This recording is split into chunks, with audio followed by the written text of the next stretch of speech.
Hello all, this is doctor Ayesha. ఈరోజు నేను మీకు చాలా ఇంపార్టెంట్ టాపిక్ చెప్పబోతున్నాను. అదేంటంటే బై మిస్టేక్‌లో బాత్రూమ్‌లో జారి పడిపోవడం కావచ్చు, మెట్ల మీద నుంచి జారి పడిపోవడం కావచ్చు, లేదంటే యాక్సిడెంట్లు ఏమన్నా జరిగినప్పుడు గానీ, ఫ్రాక్చర్స్ అవుతూ ఉంటాయి కదా! ఇలా ఫ్రాక్చర్ జరిగినప్పుడు హాస్పిటల్‌కెళ్తే కట్టు కట్టడం, ఎన్ని రోజుల్లో ఎముక హీల్ అవుతుంది, ఫ్రాక్చర్‌లో ఎన్ని టైప్స్ ఉంటాయి, ఏంటి అవంతా ఈరోజు క్లియర్‌గా చెప్తాను.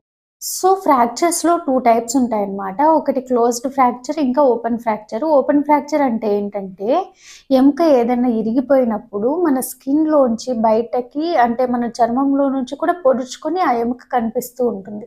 అంటే ఎన్విరాన్మెంట్ తోటి కనెక్షన్‌లో ఉంటుందన్నమాట. మనం చూడ్డానికి ఎముక బయటకి కనిపిస్తూ ఉంటుంది. సో, దీన్ని ఓపెన్ ఫ్రాక్చర్ అని అంటారు. అలా కాకుండా స్కిన్ మొత్తం బానే ఉండి లోపల ఏదైనా ఫ్రాక్చర్ జరిగి మూవ్‌మెంట్ సరిగ్గా ఇవ్వలేకుండా విపరీతంగా నొప్పి ఉండటం, ఇలాంటి లక్షణాలు ఉన్నట్టయితే అది క్లోజ్డ్ ఫ్రాక్చర్ అన్నమాట. క్లోజ్డ్ ఫ్రాక్చర్ అంటే ఏంటంటే మనకు బయటకి ఎముక కనిపించట్లేదు. అదే ఓపెన్ ఫ్రాక్చర్‌లో అయితే ఎముక మనకు బయటకి కనిపిస్తూ ఉంటుంది. ఓపెన్ ఫ్రాక్చర్ గురించి ఇంకో వీడియోలో క్లియర్‌గా చెప్తాను. ఇప్పుడు క్లోజ్డ్ ఫ్రాక్చర్ గురించి చూసినట్టయితే ఎప్పుడైనా పడిపోయినప్పుడు చాలా నొప్పిగా ఉండి మూవ్‌మెంట్ సరిగ్గా ఇవ్వలేకుండా ఉంటారనమాట. హాస్పిటల్‌కి రాగానే డాక్టర్ ఫస్ట్ పేషెంట్ వచ్చే యాటిట్యూడ్‌ని బట్టే ఇది ఫ్రాక్చర్ ఉంటుందని గమనిస్తారు. అంటే ఎగ్జాంపుల్ చెప్పాలంటే క్లావికల్ ఫ్రాక్చర్ అయిందనుకోండి, పేషెంట్ ఇంకో చేత్తో ఆ చెయ్యిని పట్టుకొని కొంచెం ఎత్తి పట్టుకున్నట్టుగా ఉండి ఆ యాటిట్యూడ్‌లో రావడం గానీ, అండ్ ఇఫ్ ఇన్ కేస్ కాళ్ళలో అయితే మీడియల్ ఫ్రాక్చర్‌కి ఒక యాటిట్యూడ్, లాటరల్‌కి ఒకలా ఉంటుంది. కోలీస్ ఫ్రాక్చర్ అని. సో, ఆ పేషెంట్ ఉన్న యాటిట్యూడ్ బట్టి డాక్టర్‌కి ఇది మోస్ట్‌లీ ఫ్రాక్చర్ అయ్యుండొచ్చని తెలిసిపోతుంది. బట్ రేడియోలాజికల్‌గా కన్ఫర్మేషన్ చేయడానికి ఎక్స్‌రే తీసి చూస్తారనమాట. ఎక్స్‌రేలో ఏదన్నా బ్రేక్ ఉంటే అంటే అనటామికల్‌గా బోన్ ఫార్మేషన్‌లో ఏదన్నా బ్రేక్ ఫార్మ్ అయినట్టయితే దాన్ని ఫ్రాక్చర్ అని అంటామనమాట. నార్మల్ బోన్ అండ్ అబ్‌నార్మల్ బోన్‌లో చూసుకున్నట్టయితే నార్మల్ బోన్‌లోకొచ్చేసరికి మోస్ట్‌లీ స్ట్రెస్ ఫ్రాక్చర్స్ అవుతూ ఉంటాయి. స్ట్రెస్ ఫ్రాక్చర్ అంటే ఏంటి అంటే మనం ఎక్కువగా రిపిటీటివ్‌గా బోన్‌ని యూజ్ చేయడం వల్ల కలిగే ఫ్రాక్చర్ అన్నమాట. సో, మనం వాళ్ళని అడిగినప్పుడు ఏం చెప్తూ ఉంటారంటే, నాకు పని చేసిన తర్వాత నొప్పి ఎక్కువగా అవుతుంది. అండ్ పనితో పాటు ఈ నొప్పి ఎక్కువగా ఉంటుంది. ఇలా చెప్తూ ఉంటారు. ఎక్కువగా కాళ్ళు నొప్పి ఉంటాయన్నమాట. అంటే లోవర్ లింబ్స్ ఎక్కువగా స్ట్రెస్ ఫ్రాక్చర్‌కి గురవుతాయి. కంపారిటివ్‌లీ అప్పర్ లింబ్స్ అంటే చేతులు. అండ్ పేషెంట్ చెప్పే క్లినికల్ హిస్టరీని బట్టే మనం స్ట్రెస్ ఫ్యాక్టర్‌ని అంచనా వేసేస్తాము. దీన్ని డయాగ్నోస్ రేడియోలాజికల్‌గా చేయాలి అనుకుంటే ఎంఆర్ఐ చేయాల్సుంటుంది. ఎక్స్‌రేలో మనకేం కనిపించదంతా. నార్మల్ బోన్ లాగే కనిపిస్తుంది ఎక్స్‌రేలో చూసినట్టయితే. So, if in case MRI చేసి చూసినా ట్రీట్మెంట్ ఏం మారదు. ట్రీట్మెంట్ అయితే రెస్ట్, ఇమ్మొబిలైజేషన్‌లో ఉంచి ఎక్కువగా ఇంకా పని ఎక్కువగా చేయకుండా కొంచెం రెస్ట్‌లో ఉన్నట్టయితే తగ్గిపోతుందనమాట. సో, మోస్ట్ కామన్‌గా టిబియా అంటారు. టిబియా అంటే ఏంటంటే మోకాలు నుంచి యాంకిల్ వరకు ఉండే లెగ్ దగ్గర 2 బోన్స్ ఉంటాయి. టిబియా ఇంకా ఫిబ్యులా.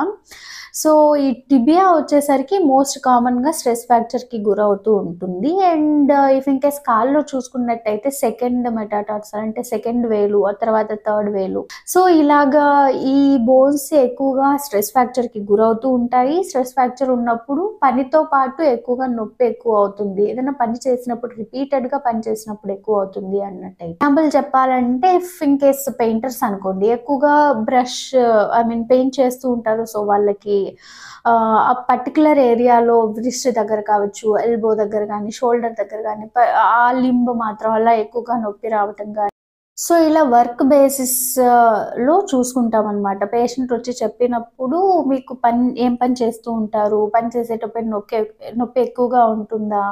ఇలా అడిగినప్పుడు వాళ్ళు అవును అని చెప్పినట్టయితే ఇది స్ట్రెస్ ఫ్యాక్టర్. సో, దీనికి కొన్ని మందులు ఇచ్చి అండ్ రెస్ట్‌లో ఉండమంటే తగ్గిపోతుంది. అలా కాకుండా ఇఫ్ అబ్‌నార్మల్ బోన్ అయినట్టయితే దీంట్లో మళ్ళీ 2 టైప్స్ ఉంటాయన్నమాట. లోకలైజ్డ్ అండ్ జనరలైజ్డ్ అంటే ఏంటంటే, లోకలైజ్డ్ అంటే ఏంటంటే ఆ సర్టెన్ పార్ట్ వరకు. ఎగ్జాంపుల్ చెయ్యి అంటే చెయ్యి దగ్గర ఏదన్నా ఇన్ఫెక్షన్ అక్కడ బోన్‌కి రావడం గానీ, ఇస్కీమియా అవ్వడం, ఏదైనా లీషన్ ఫార్మ్ అవ్వడం గానీ, లేదంటే ఇంకేదైనా సిస్ట్ ఫార్మ్ అయ్యి ఉండడం గానీ, సో, ఇలాంటి రీజన్స్ వల్ల రేడియేషన్కి ఎక్స్పోజర్ ఎక్కువగా ఉండడం వల్ల పర్టికులర్ పార్ట్లో మనకి ఫ్రాక్చర్ లోకలైజ్డ్గా ఉంటే దాన్ని లోకలైజ్డ్ ఫ్రాక్చర్ అని అంటారు. అలా కాకుండా జనరలైజ్డ్ అంటే ఏంటంటే మొత్తం బాడీకి, అంటే దీంట్లో కొన్ని డిసీజెస్ ఉన్నాయి. ఒక్కో డిసీజ్ గురించి సపరేట్ వీడియోలో చెప్తాను, ఎందుకంటే లెంతీ అండ్ ఇంపార్టెంట్ డిసీజెస్ అవి కూడా. సో ఇప్పుడు ఆ డిసీజెస్ పేర్లు చెప్తాను. ఏంటంటే రికెట్స్ అని, స్కర్వీ అని, మోస్ట్ కామన్గా ఆస్టియోపొరోసిస్ అంటారు. ఇది పెద్దవాళ్ళలో ఎక్కువగా వస్తుంటే ఇది చాలా ఇంపార్టెంట్ టాపిక్, నేను ఇంకో వేరే వీడియోలో చెప్తాను. అండ్ మెటాస్టాసిస్ అని, ఆస్టియోజెనసిస్ ఇంపర్ఫెక్టా అని, ఆస్టియోపెట్రోసిస్ అని. సో ఇలాంటి జనరలైజ్డ్గా డిసీజెస్ చాలా ఉంటాయి. ఇవి చిన్నపిల్లల్లో కొన్ని, పెద్దవాళ్ళలో వచ్చే డిఫరెంట్గా ఉంటాయి. సో నేను దీనికి సపరేట్ పార్ట్స్ వీడియోలో ఒక్కో డిసీజ్ గురించి ఎక్స్ప్లెయిన్ చేస్తాను. సో జనరలైజ్డ్గా చూసుకున్నట్టయితే మనకి osteoporosis, osteopetrosis, rickets, scurvy, osteomalacia, ఆస్టియోజెనసిస్ ఇంపర్ఫెక్టా, ఇలా డిఫరెంట్ డిసీజెస్ ఉంటాయి. ఆఫ్టర్ ట్రీట్మెంట్ అయిపోయిన తర్వాత మనకి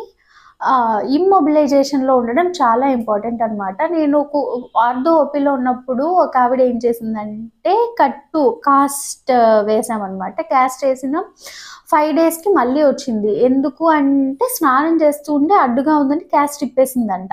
సో అలాగే మూమెంట్స్ ఆబ్వియస్లీ వాళ్ళు ఇమ్మొబిలైజేషన్లో ఉంచాం కదా మనం, అలా ఉన్నప్పుడు అలాగే తల దూకోవడం, అలా ఇంకా బాగా నొప్పేస్తుందని హాస్పిటల్కి వచ్చింది. సో ఇలా చాలా మంది ఉంటారు, కాస్ట్ కానీ స్లాబ్ కానీ వేసిన దాన్ని ఇప్పేస్తారు. ఒకవేళ అది ఇప్పకపోయినా అదే చేత్తో పని చేస్తూ ఉండడము, ఆ చేతి మీద బరువు పెట్టడము, ఎదురుకాలు ఏదైతే అది ఎక్కడ ఇబ్బందిగా ఉంటే దానికి కాస్ట్ వేసినా కూడా దాన్ని పట్టించుకోకుండా అలాగే పని చేస్తూ ఉంటారు. సో దీనివల్ల ఏమవుతుంది అంటే ఇమ్మొబిలైజేషన్ సరిగ్గా ఉండకపోవడం వల్ల ఎయిదర్ బోన్ సరిగ్గా అతుక్కోకుండా అయినా ఉండొచ్చు, లేదంటే డిఫరెంట్గా అనటామికల్గా ఎలా ఉండాలి న్యాచురల్గా కంటే కూడా డిఫరెంట్గా అతుక్కుపోవడం జరుగుతూ ఉంటుంది. దీన్ని మాల్ యూనియన్ అనేసి అంటారు. ఎయిదర్ నాన్ యూనియన్ అంటే సరిగ్గా అసలు అతుక్కోకుండా ఉండడం, మాల్ యూనియన్ అంటే డిఫరెంట్గా అతుక్కుపోవడం. సో ఇలాంటి కాంప్లికేషన్స్ వస్తూ ఉంటాయి. డిఫరెన్స్ చూసినట్టయితే నాన్ యూనియన్లో మనకి మళ్ళీ 2 డిఫరెంట్ టైప్స్ ఉంటాయి అన్నమాట. ఏంటంటే హైపర్ట్రోఫిక్ అండ్ అట్రోఫిక్ అనేసి అంటాము. హైపర్ట్రోఫిక్లో ఏంటి అంటే వీళ్ళు సరిగ్గా జాగ్రత్త తీసుకోవట్లేదు. మనం కాస్ట్ వేసినా కూడా వాళ్ళు ఇమ్మొబిలైజేషన్లో ఉంచకుండా దాంతో ఎక్కువగా పని చేసేయడం. దీనివల్ల ఏమవుతుందంటే బోన్ బయాలజీ బాగానే ఉంటుంది. అండ్ వీళ్ళు తీసి వచ్చిన తర్వాత ఎక్స్రేలో మనం చూసినట్టయితే క్యాలెస్ కూడా ఫామ్ అయి ఉంటుంది. క్యాలెస్ అంటే ఏంటంటే బోన్ హీలింగ్ కి కొన్ని దశలు ఉంటాయి. ఆ దశల్లో 3rd వచ్చేసరికి క్యాలెస్ ఫార్మేషన్ అనమాట. ఇది డాక్టర్స్ కి తెలుస్తుంది చూసినప్పుడు. ఇది ఫామ్ అవుతుంది అంటే బోన్ హీల్ అవుతుంది అనేసి. నెక్స్ట్ ఆసిఫికేషన్ అనే దశ ఉంటుంది, అంటే బోన్ కరెక్ట్ గా ఫామ్ అవుతుంది అనేసి, కాల్షియం డిపాజిట్ అవుతుంది క్యాలెస్ లో. సో అప్పుడు మనం చూసినట్టయితే క్యాలెస్ ఫార్మేషన్ కూడా ఉంటుంది, కానీ బోన్ సరిగ్గా అతుక్కొని ఉండదు. ఎందుకు? వీళ్ళు కదిలి చేస్తూ ఉంటారు, కరెక్ట్గా కదలకుండా ఉంచట్లేదు. సో అప్పుడు మనం ఏం చేయాలి, మళ్ళీ కాస్ట్ కానీ ఏదైనా వేసి వాళ్ళకి జాగ్రత్త చెప్పాలి. మీరు కనుక ఇలానే ఉంచేసినట్టయితే, ఇలా కదులుతూ ఉంచినట్టయితే, కదలకుండా ఉంచకుండా అలా పనులు చేసుకుంటే మళ్ళీ మీకు తగ్గదు అని వాళ్ళకి జాగ్రత్త చెప్పి, అండ్ ఇంట్లో పనులు అవి ఏం చేయకండి అని చెప్పి వాళ్ళని ఇమ్మొబిలైజేషన్లో ఉంచేటట్టుగా చూసుకోవాలి. అలా ఉంచుకున్నట్టయితే ఆ బోన్ అతుక్కుపోతుంది. అలా కాకుండా అట్రోఫిక్లో ఏమంటే ఇక్కడ బోన్ బయాలజీయే బాగోదు, క్యాలెస్ కూడా ఫామ్ అవ్వదు. అంటే ఏదైనా ఇన్ఫెక్షన్ కానీ అక్కడ ఏదైనా ఇస్కీమియా వల్ల బోన్ అనేది బయాలజీయే సరిగ్గా లేదు. ఇఫ్ పేషెంట్ కదలకుండా ఎంత జాగ్రత్తగా ఉన్నా సరే బోన్ సరిగ్గా ఫామ్ అవ్వదు.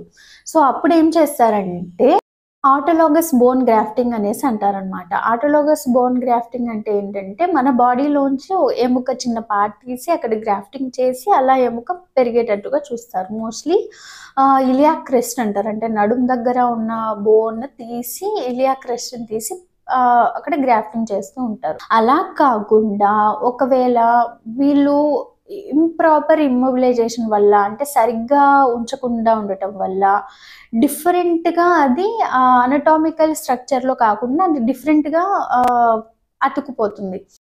దాన్ని మాల్ యూనియన్ అనేసి అంటారనమాట. సో దాన్ని నేను రీసెంట్గా చూసింది. ఒక అబ్బాయి 18 ఇయర్స్ ఓల్డ్ అబ్బాయి, తనకి చెయ్యి ఫ్రాక్చర్ ఎల్బో దగ్గర అయినప్పుడు మొత్తం క్యాస్ట్ అవి వేసి ఉంచాక కూడా తను సరిగ్గా ఉండకపోవడం వల్ల తను గన్ స్టాక్ డిఫార్మిటీ అనేసి అంటారనమాట. అంటే ఇలా వంకరగా అతుక్కుపోయింది.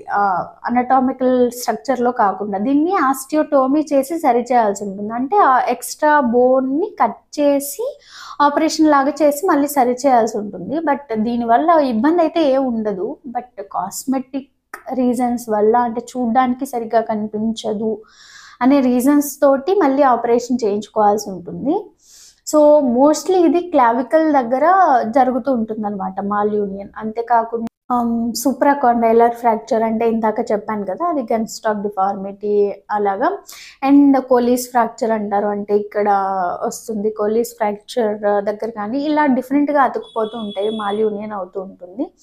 సో ఏదైనా కానీ ఇలా జరగకుండా ఉండాలి అంటే మనం డాక్టర్ కట్టేశారు అంటే ఇమ్మొబిలైజేషన్ సరిగ్గా ఉండడానికి. అంటే మనం మామూలుగా ఉన్నట్టయితే ఎలా అయినా కదిలిచ్చేస్తూ ఉంటాము, అలా కదలకుండా టైం ఇచ్చినట్టయితే హీల్ అవుతుంది అనే ఉద్దేశంతో. దాన్ని సరిగ్గా ఉంచుకోకుండా ఇలా చేసినట్టయితే తర్వాత కాంప్లికేషన్స్కి మళ్ళీ మనమే ఇబ్బంది పడాల్సి వస్తుంది. కాబట్టి జాగ్రత్తగా ఉండండి. అండ్ ఐ హోప్ ఈ వీడియో వల్ల మీకు కొంచెం ఫ్రాక్చర్ అంటే ఏంటి, టైప్స్ ఎలా ఉంటాయి, ఒకవేళ మొబిలైజేషన్ మనం ప్రాపర్గా ఉంచుకున్నట్టయితే ఇలాంటి కాంప్లికేషన్స్ వస్తాయి, దీని మీద కొంచెం ఒక ఐడియా వచ్చి ఉంటుంది I hope. So thanks for watching.